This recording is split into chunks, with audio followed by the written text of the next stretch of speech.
ICC Vida. Viviendo en la inmensidad de un Dios amoroso. Y vamos a hablar sobre Dios Padre. Luego mi esposa en estos días traerá un tema también acorde a lo que empezamos a estudiar. Estudiar y hablar sobre nuestro Dios no es cosa sencilla y fácil. Cuando nomás tocamos en las escuelas la palabra Trinidad, se hace difícil entender cómo es que nos hablan de que hay un Padre, que hay un Hijo, que hay Espíritu Santo, pero que son uno, y no entiendo. Y es tanto así que ha sido un tema de controversia, donde algunas corrientes dicen que nosotros creemos en Dios de tres cabezas y que cómo es eso. Pero verdaderamente la esencia, lo sublime, lo grande, lo poderoso de Dios, solamente el Señor lo describió. Nuestro Dios uno es. Jesús lo dijo, Él y yo somos uno. Y entender eso va a ser difícil mientras no seamos transformados. Pero voy a tratar de presentarles lo que es la grandeza del Padre.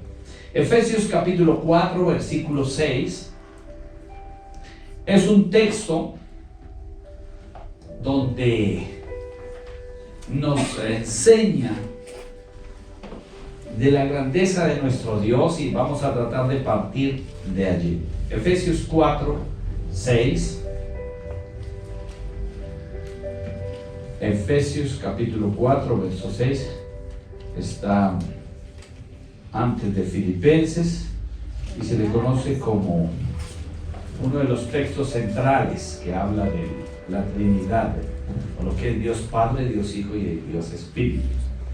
Un Dios y Padre de todos, el cual es sobre todos y por todos y en todos. Este texto, aunque hace referencia a las tres personas, a Dios Padre, Dios Hijo y Dios Espíritu Santo, verdaderamente encabeza el texto e inicia con un Dios y Padre de todos, el cual es sobre todos y por todos y en todos. Voy a tomar esas tres palabras rápidamente para entrar al tema del Padre. Cuando habla sobre todos, tiene la potestad, tiene el poder, tiene ahí sí la omnipotencia que hablábamos el domingo, el Shaddai, el Todopoderoso, de estar sobre todo, sobre todo. Y cuando hablo sobre todo, quiero decirle, iglesia, para que si sobrevienen cosas difíciles y cosas que traen temor y cosas que de pronto mueven nuestra vida, nuestro bienestar, Él está sobre todo. Entenderlo es difícil, porque a veces nuestra mente hace diferencia y se nos acaba nuestro Dios cuando llegamos a casa y cuando estamos en la sala. Y se nos acaba cuando aparece un virus de tal magnitud como el que enfrentamos y el que estamos pasando y terminando, y que nos afectan las noticias y que todo esto que pasó nos mueve y nos llegó a nuestro ser aún a pensar dónde estaba nuestro Dios. Pero Él estaba sobre todo. Desde ahí parte. Él no se le va ninguna parte, ni una hoja de un árbol, dice, se mueve si no es su voluntad. Es tanto que la palabra describe que tiene contados nuestros cabellos. Imaginen, bueno, los que les quedan. Tranquilo, nadie en suyo, nadie es más fácil. Pero en los que tienen mucho cabello abundante también. Así que no, en todos nuestros cabellos están contados, imagínense. Y a diario perdemos cabellos, a diario, pero Él tiene uno a uno, no se le va a detalle. Él es sobre todo, Él es omnipotente, Él es grande, poderoso, y su magnitud es tal. Llegar a pensar nomás que Él conoce cuántos cabellos tenemos, ya eso es grande. Ahora, como Él está sobre todo, es reconocido como Padre, pero permítame hablar lo que es Padre. La palabra Padre viene del original de la raíz pater, de una raíz que significa nutridor, protector y sustentador. Eso es lo que significa padre y lo que debe ser la palabra padre: nutridor, protector y sustentador. De ahí que cuánta falta hace en un hogar, en una pareja, el padre, porque existiría esta falencia. Cuando no hay padre, mamá tratará de cumplir a cabalidad el oficio y la tarea de esa palabra grande, padre. Pero aunque quiera una mujer esforzarse en todo su sentido a levantar hijos, ocupando el lugar de padre, va a ser difícil. Y no porque me quede grande, porque no diga, pastor, es que usted no me conoció. No, por más que quiera, siempre está la necesidad y la falencia de ese nutridor, protector y sustentador que es el Padre. De alguna manera el Señor hizo tan completo que esa palabra Padre lo llena. Es una posición de autoridad, una posición de autoridad. Y como autoridad definitivamente, solamente los voy a llevar al ejemplo de casa. En casa definitivamente la palabra papá y la voz de papá, y seguramente Dios quiso que tuviéramos una voz gruesa así para decir, señorita, ¿a dónde va? Eso. Mamita, no se demore, entonces ya suena diferente.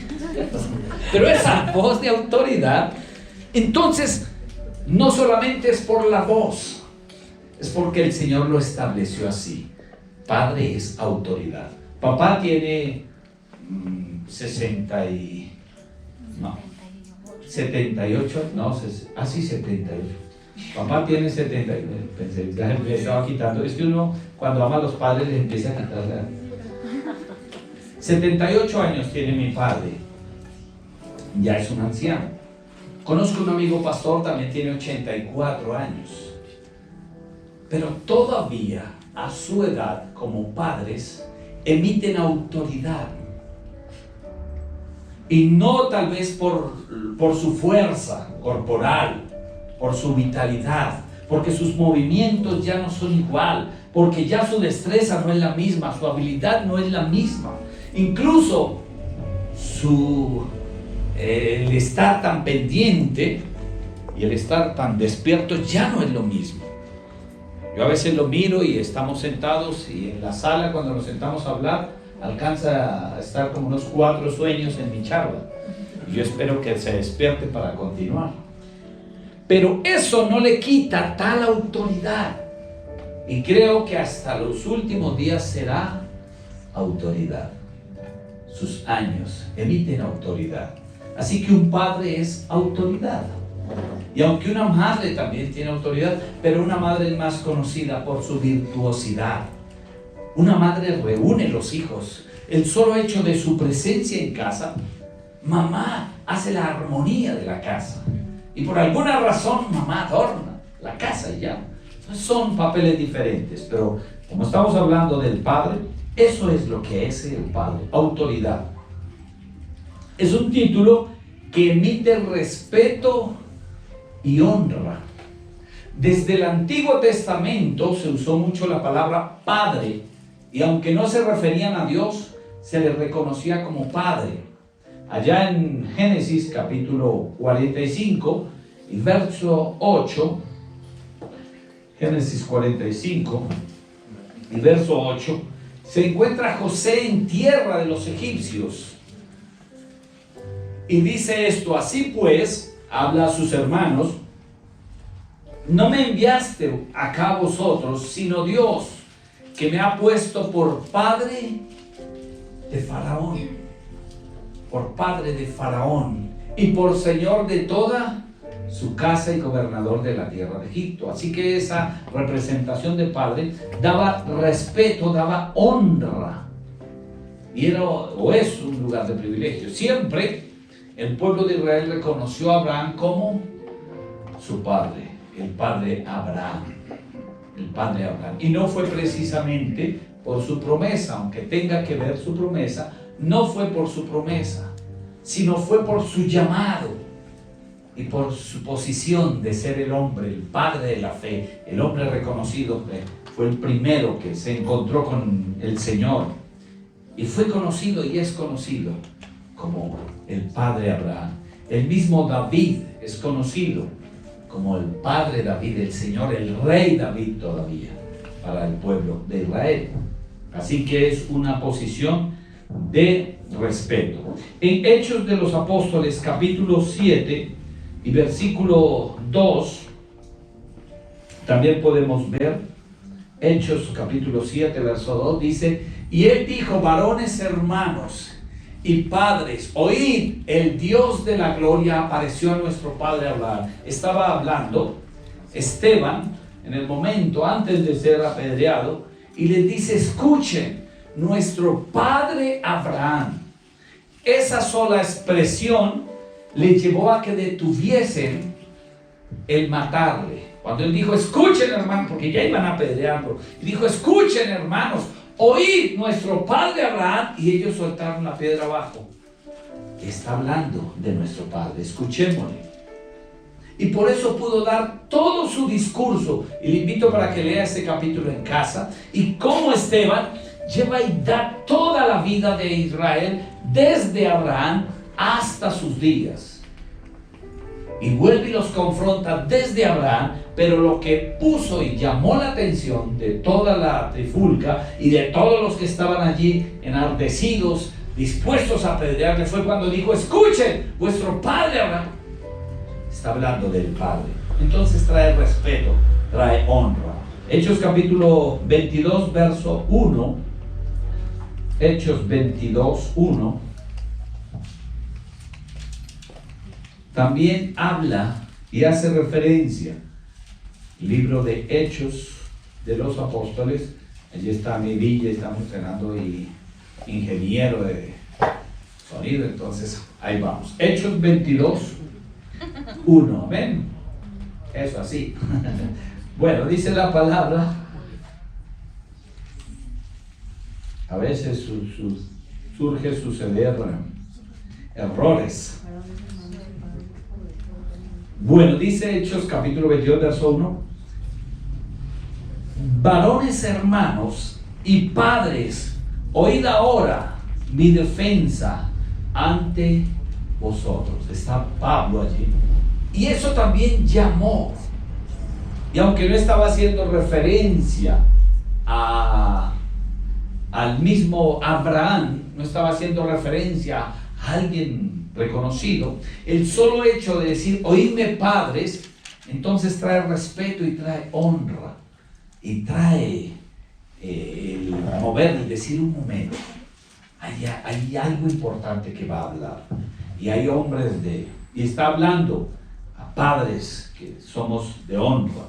Y le escucharon su discurso también al apóstol Pablo, y escucharon su defensa, porque es así como esta palabra mueve los corazones. También padre es aplicado a Dios mismo en la Biblia. De hecho, cuando hablamos de nuestro Padre, y usted dice: no, es que estoy pidiéndole a mi Padre, y a veces anexamos la palabra celestial, entonces eso ya hacemos por cierto, damos por cierto que se está hablando de nuestro Dios, ¿cierto? De nuestro Dios, nuestro Padre. Es el eterno.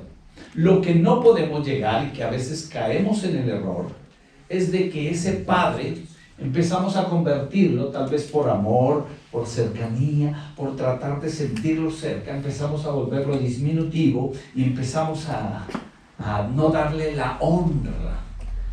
Y entonces, papito, mi papito, Chuchito, mi Diosito, y entonces el nene Dios, mi niño Dios, ya empezamos a disminuirlo.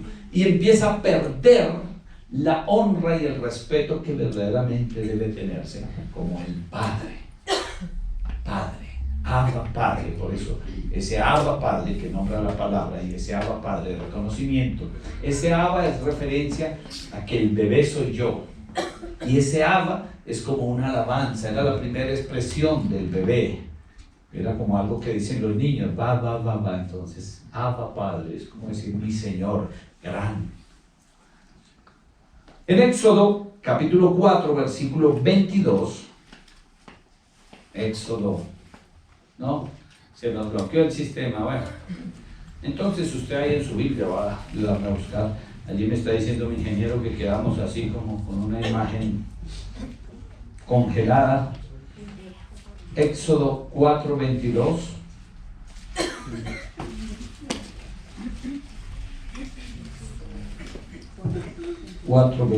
Dice: y dirás a Faraón, Jehová ha dicho así, Israel es mi hijo y mi primogénito.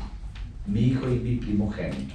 Esas palabras es como darle a reconocer a Faraón y a conocer y a entender que no es cualquier pueblo el que está allí y que no está pidiendo cualquier persona. Quien está hablando es el Padre, aunque explícitamente no dice, dígale a Faraón que el Padre los mandó, dice, dile a Faraón así, explícitamente, Israel es mi hijo. Así que le estoy hablando, el Padre. Y es como cuando en el colegio uno tenía problemas, o cuando los vecinos, y cuando salía papá en defensa. Se sentía uno protegido porque papá lo defendía, papá lo soluciona. Como cuando dañábamos el juguete. Entonces mis hijas a veces tenían algo, o todavía hay cosas que a veces, papá, ¿a quién de los padres no les tapa aquí las botellas, las gaseosas? La esposa, amor, porque de alguna manera y alguna razón papá es fuerte y papá se las arregla. Y aunque esté roto de soldado, y aunque a veces creen que también papá hace milagros, mira, mano, se dañó. Papá se dañó el televisor. Papá sabrá hacer algo, papá lo arreglará, o por lo menos comprará otro, pero papá lo soluciona. Y ese es. Entonces exactamente es esa confianza que deposita y que quería que Faraón sintiera que Israel, aunque estaba en esclavitud, aunque su posición de esclavo no era exigir, y aunque tal vez por ser esclavo, ¿quién defiende a un esclavo? Nadie. ¿Quién en una casa decía, venga, yo voy por el esclavo? No, es un esclavo, no le ponga cuidado, no es nadie. Y como esclavo, pues su palabra lo dice, está llamado a ser esclavo. No es nadie, es separado, no tiene posición. ¿Quién pelea por el esclavo? Nadie. Y eso se vivía en los antiguos alcurnias que se vivía, se escuchaba de los plebeyos y habían como diferencias. Pero este es esclavo. No es nada, no le haga caso, es un esclavo. Porque ¿quién pelearía por él? Pero lo que decía Moisés a Faraón es, quiero decirle que el Dios del cielo, de la Biblia, el eterno Adonai, el Señor, el Todopoderoso, Yahweh, Él mandó decir que Israel es su hijo. Amén.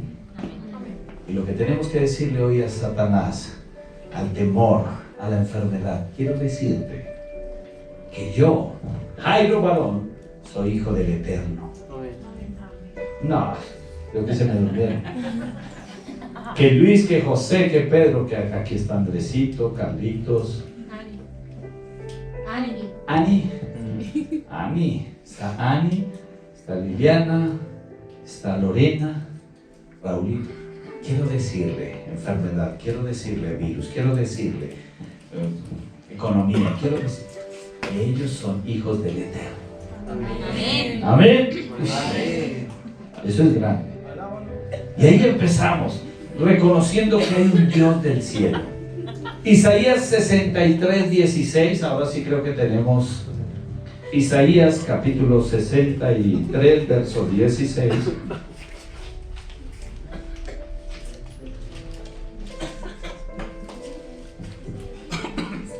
Me prendieron la tos de ahí.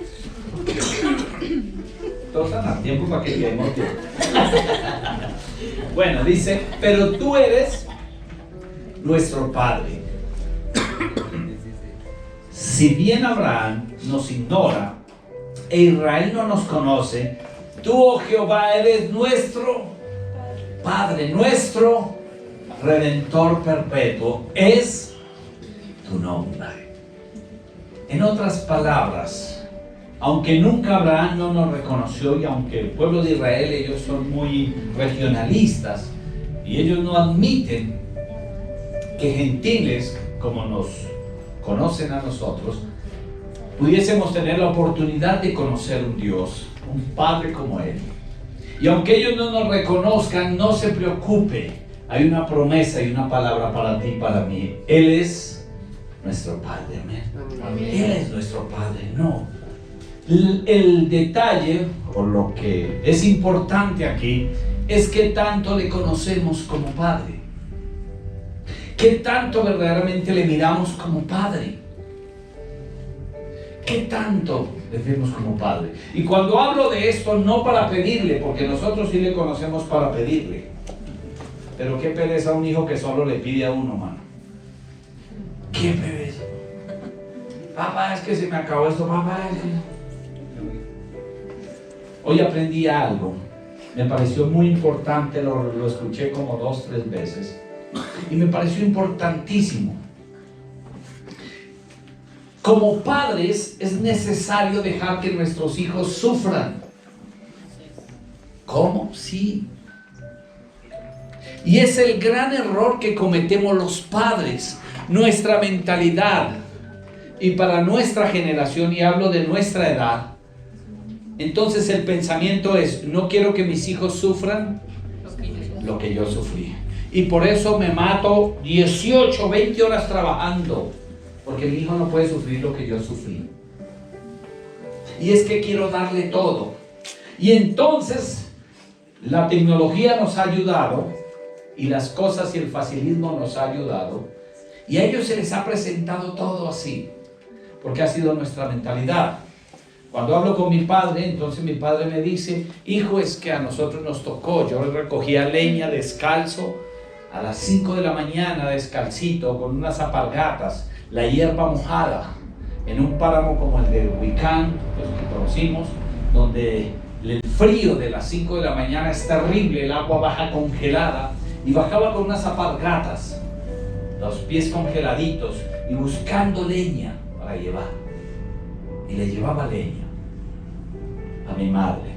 Luego tenía que ir y llevar las cabras, las ovejas, pastear y amarrarlas. Y luego tenía que ir a acompañar a mi abuelo a recoger la papa. Y como podía me echaba una roba. Tenía 5 añitos. Mi padre me cuenta: a usted no le tocó difícil. Y yo digo: bueno, haciendo mis cuentas, pues a mí no me tocó esa magnitud. Pero le digo a mis hijas: es que a la edad de 11 años ya empecé a trabajar. Y empecé a subir. Yo recuerdo que subía bloque, 7 bloques, 5 bloques a la espalda a 11 años, a un 5.º piso. Les digo a mis hijas: a ustedes no les alcanzó a sufrir eso. Y no sé qué le contarán ellas. Es que a ustedes, a mí me tocaba en internet apoyándome los dedos. Eso era duro. Y tal vez los hijos durmiendo. Sí, mamá, pero eso... Y a su abuelito fue peor. Y a su tatarabuelo. No sé, como que lo que nos ha tocado. Pero usted note que hemos tratado de que nuestros hijos hayan sufrido menos y hemos cometido error. Hemos cometido. Y yo veo y le agradezco, y hoy le digo a mis hijas: un error grande que cometimos los padres fue no haber enseñado a nuestros hijos a que la vida cuesta, a que todo tiene un valor, a que se madrugue uno a levantar y a que haga las cosas para que valore. Así se valora un par de zapatillas que, aunque no tenga un asterisco así de Nike o algo que de marca, pero valen porque costaron, porque aunque no su precio fue el trabajo que costó para levantar eso. Porque no se les enseñó a nuestros hijos, porque sencillamente ya no quiero esto y lo tiro. No hay el aprecio. Y hoy aprendía lo importante que es sufrir, hasta el punto de que el padre dejó que su hijo sufriera con una misión justa para ti y para mí. Amén. Claro. Y no para que el Señor Jesucristo reconociera el valor del sufrimiento, sino porque era necesario para que tú y yo alcanzáramos la salvación. Y es así.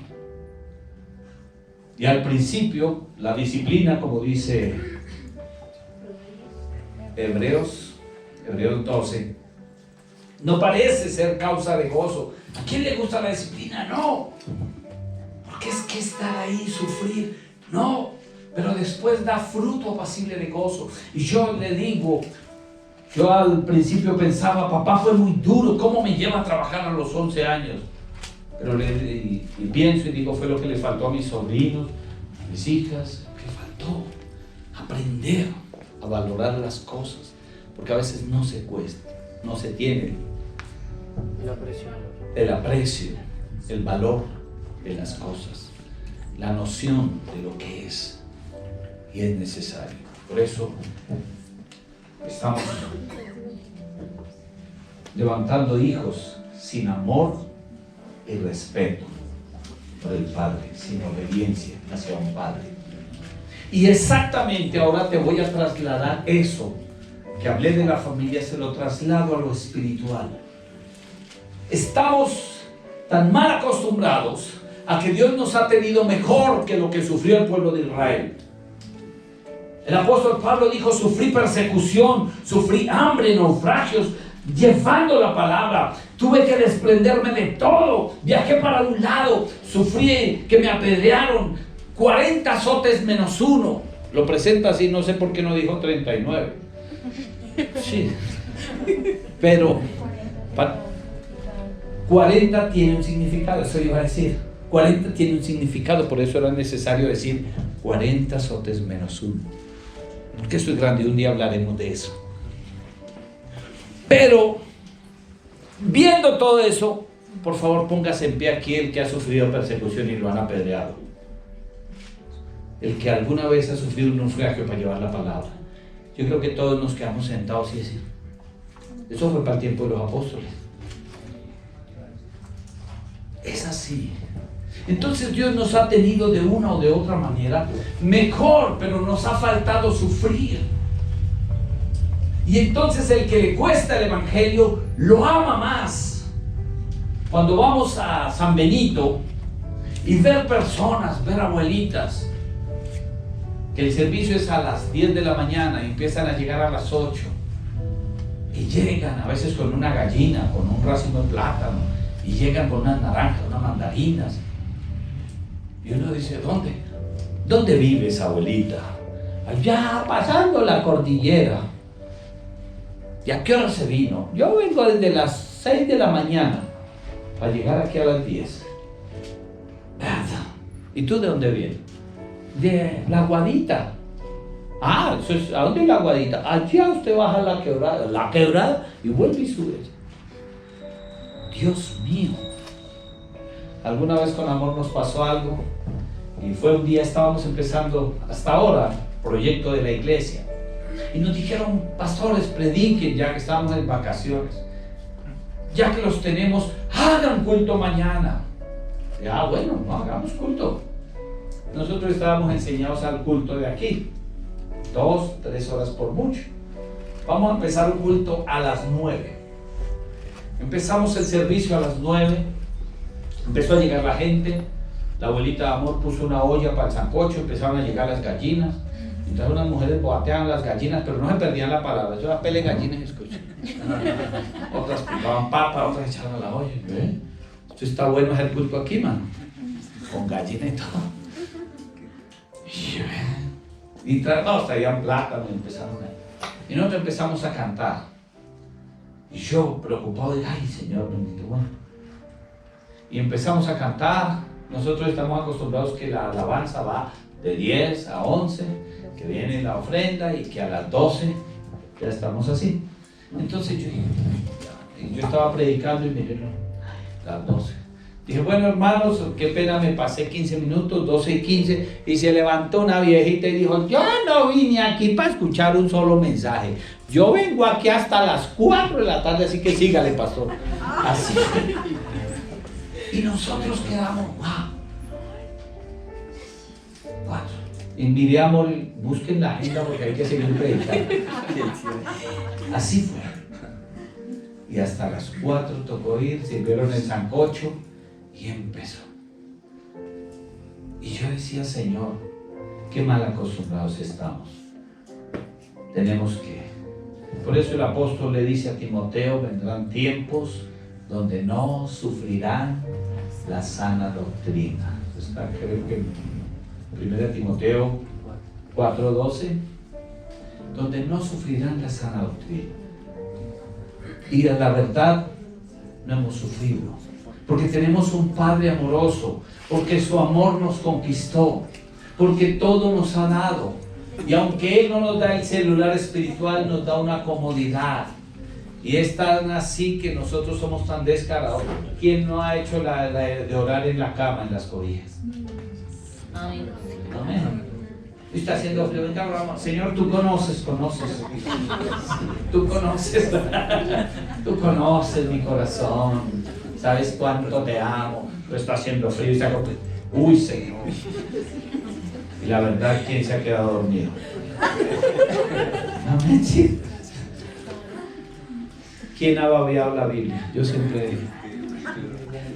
Mi Biblia está untadita hacia a veces, pero las babas del pastor a veces.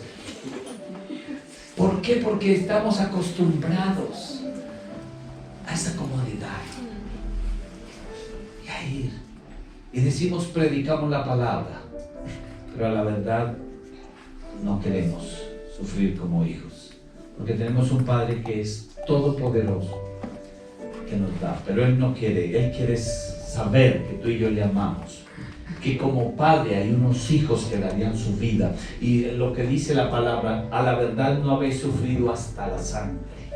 Y cuando habla de sufrir hasta la sangre, es estar dispuestos a entregar nuestra vida.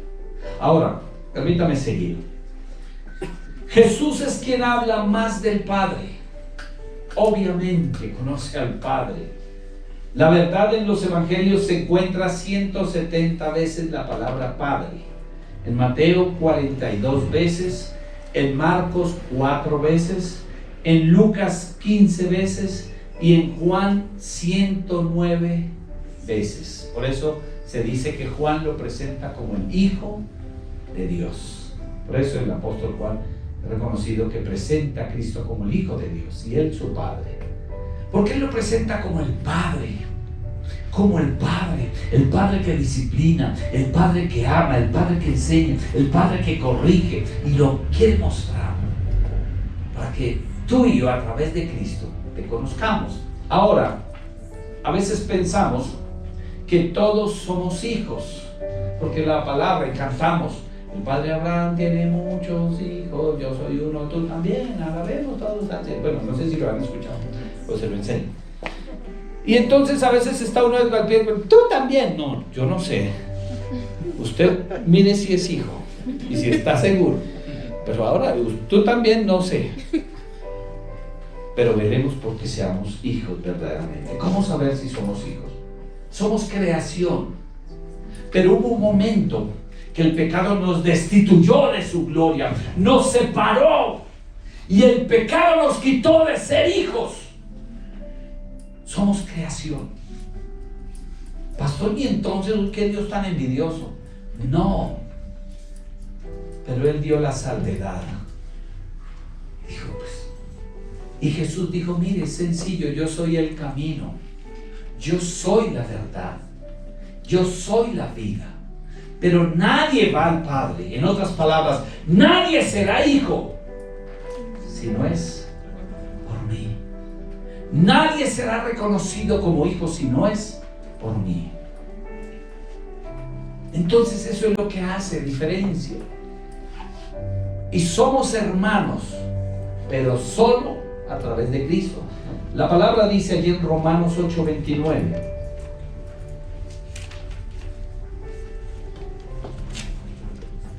Así que toca estar seguro a quién le decimos hermano. Hay algunas iglesias, y nosotros veníamos de una iglesia donde toma uno esa muletilla y también le ayuda a uno, ¿no? Para uno volverse perezoso. Ay, ¿cómo es que? Como yo no sé, ¿cómo es que te llamas? Ay, ¿cómo es que es tu nombre? Ay, ¿cómo es que es tu nombre? Ay. No, yo no me acuerdo. Carlito, yo no es como yo. Maito, Dios le diga Maito. Y la saca uno fácil. Manito, Dios le bendiga, manito, manito, y manito, y manito. Y entonces traía esa cultura. Pero qué bonito es cuando uno le conoce por el nombre y sabe por el nombre que es su hermano y le conoce, puede llegarse. Por eso cuando llegue alguien aquí no dude, corra, y si hay que preguntarle 4 veces hasta que se me quede el nombre. No, yo tengo que quedarme el nombre claro para que usted nos salude con el nombre. Pero tampoco a todos se le puede decir que es hermano, porque ¿qué le hace hermano? Una verdadera conversión, transformación. Dice Romanos 8:29, porque a los que antes conoció también los predestinó para que fuesen hechos conforme a la imagen de su Hijo, para que Él sea el primogénito entre muchos hermanos. Entonces, cuando vengo a la cruz de Cristo, me redime por su sangre, le reconozco como mi Salvador y ya entro a ser parte de la familia. Ahora mi hermano mayor me presenta como hijo del Padre, mi Salvador. ¿Amén? Amén. Entonces, eso es lo que hace la diferencia, conocerle. No es que el Padre haya desechado, uy, que Dios tan malo desechó. No, el pecado nos separó. ¿Por culpa de quién? Del mismo hombre. Por Adán entró el pecado, y así como por Adán entró el pecado, era necesario que por otro hombre entrara también la gracia y la misericordia, el perdón, la redención. Y por eso era necesario que Cristo viniera como hombre para redimir la sangre de los hombres, pero solamente que era la sangre de un justo, perfecto y santo para presentar. ¿Amén? Y eso es lo que hace la diferencia. No es más, pero a las personas les es difícil, nos cuesta acercarnos, se nos hace casi imposible. Romanos capítulo 11, versículo 33 al 36. Romanos 11, 33 al 36 dice: oh profundidad de las riquezas y de la sabiduría y de la ciencia de Dios, cuán insondables son tus juicios e inescrutables sus caminos. Porque ¿quién entendió la mente del Señor, o quién fue su consejero? ¿O quién le dio a él primero para que fuese recompensado? Porque de Él y por Él y para Él son todas las cosas. A Él sea la gloria por los siglos de los siglos. Amén. Pero quiero con el 1 Corintios capítulo 8, verso 6, unir estos dos textos. 1 Corintios 8, 6 dice: para nosotros, sin embargo, solo hay un Dios, el Padre, de cual proceden todas las cosas, y nosotros somos para Él, y un Señor Jesucristo, por medio del cual son todas las cosas, y nosotros por medio de Él. Le vuelvo a leer este texto.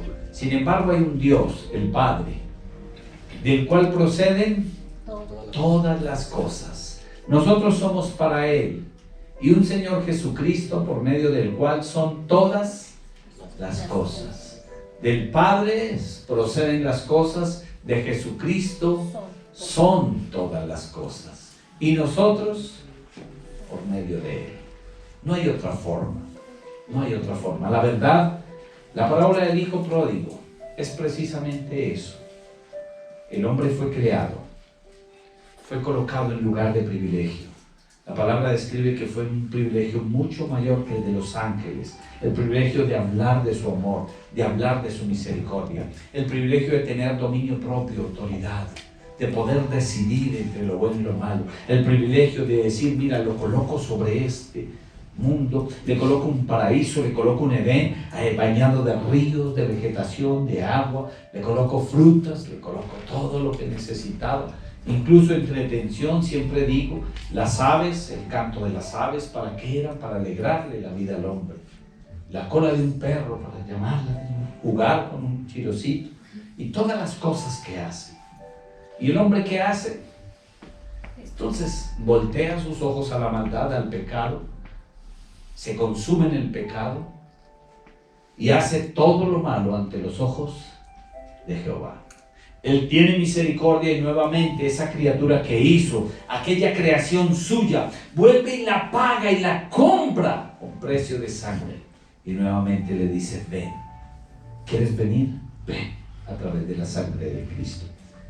El hijo pródigo vivía en casa con su padre, tenía todas las cosas, disfrutaba de una comodidad, pero pide su libertad y pide su herencia. Va y malgasta su vida, enredándose en pecado, en maldad. La Biblia describe que papá sabía dónde estaba.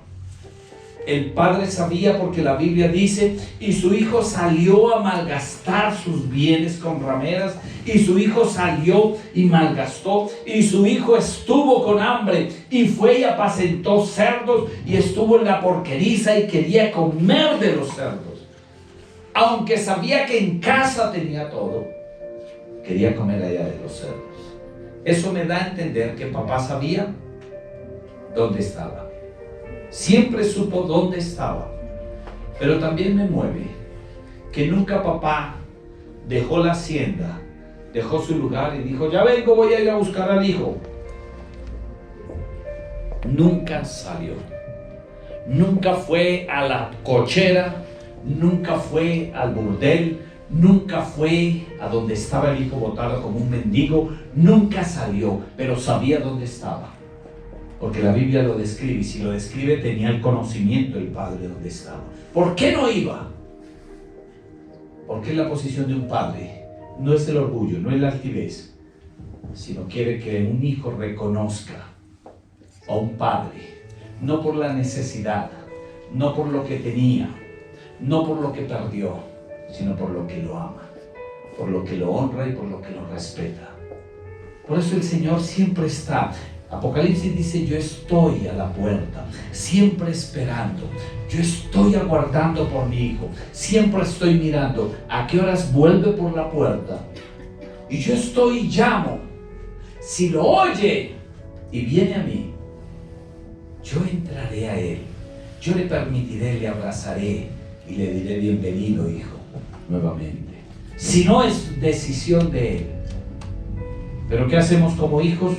Estamos allí y le echamos la culpa, culpamos al Padre. Decimos, es que el Padre, es que Dios. ¿Qué hace el mundo? Decir, si Dios fuera bueno. Pero nunca se acercan a Él a decir, yo quiero conocer al Padre. El Padre se conoce cuando se está cerca de Él. El Padre se conoce cuando se está allí en brazos del Padre, en el afecto del Padre, en el amor del Padre. Es la mejor forma de conocerlo. Es la mejor forma. Siempre ha estado y estará allí aguardando que tomemos la decisión y que nos tengamos allí. Recuerda eso. El Padre, y ese nombre Padre, ese título, expresa respeto y honra. Respeto y honra. Y la Biblia recomienda buscar a Jehová y acérquese con temor y con temblor. Con temor. Y ese temor es de respeto. El día que perdamos el respeto por su presencia, por su gloria, estamos en un grave peligro. Fue el día donde el hijo se atrevió a pedirle al padre, dame la herencia. Y eso es un irrespeto a un padre. Dame la herencia, pedir algo que le corresponde, pero que no es el tiempo. Amén. Y a veces pedimos la herencia antes de tiempo. Por eso la palabra allá en Mateo capítulo 6, versículo 8, cuando habla Jesús de la oración, dice, no os hagáis pues semejantes a ellos. ¿A quiénes? Está hablando sobre la oración. A los hipócritas. Porque vuestro Padre sabe de qué cosa tenéis necesidad antes de que vosotros las pidáis. Antes de pedirle, yo ya sé, tranquilo, no pida su herencia, yo sé a qué momento.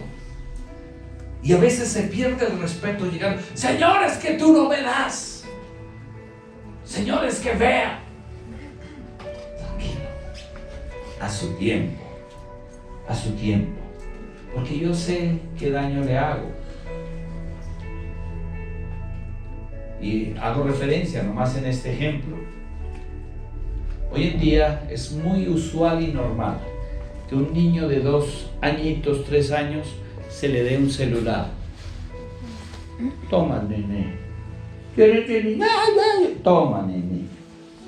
Es que el niño se entretiene. ¿Es la edad? ¿Es la forma? No. Está haciéndole un daño. Desde los ojos en adelante. Si nosotros los viejitos ya no vemos.